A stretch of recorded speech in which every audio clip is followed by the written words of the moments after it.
Hello বন্ধুরা, সবাই কেমন আছো? Welcome back to Mithu's world. আজ আমরা চলে এসেছি শান্তিনিকেতনের শকুন্তলা রিসর্টের রেস্টুরেন্টে। চলো ঢুকি। দেখো, ঢুকে অ্যাম্বিয়েন্সটা তো ভীষণ ভালো লাগছে। মানে ওদের সিটিং অ্যারেঞ্জমেন্টটা কিন্তু ফ্লোরে ভীষণ ভালো, একটা ইউনিক সিটিং অ্যারেঞ্জমেন্ট, আমার ভীষণ ভালো লেগেছে।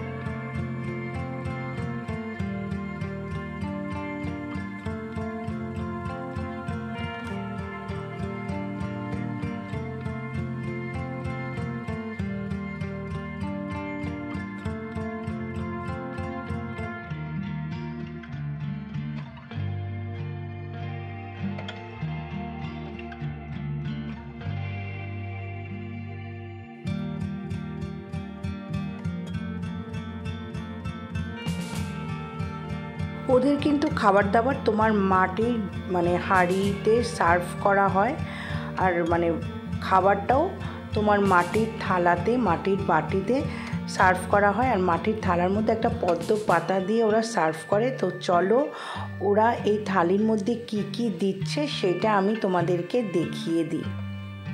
ওরা প্রথমেই দিয়ে দিয়েছে লেবু, শসা, শাক, বেগুন ভাজা, ভাত, ডাল, পোস্ত, একটা তরকারি দিয়েছে, এদিকে দিয়েছে পায়েস, চাটনি, এটা হলো, আর পাঁপড়। এটা হলো ওদের ভেজ থালি। তারপরে আমরা আরও কিছু অর্ডার করেছিলাম, আর এখানে ঘি দিয়ে দিচ্ছে আমাদেরকে। এটা বেশি ভিডিও করতে পারিনি, তো আমি কিছু ফটো অ্যাড করে দিয়েছি। থালির লুকটা দেখে নাও আর কি অর্ডার করেছিলাম। আর আমার ভিডিওটা ভালো লাগলে আমার চ্যানেলটাকে সাবস্ক্রাইব করো, লাইক করো আর শেয়ার করতে ভুলো না। Tata, bye bye.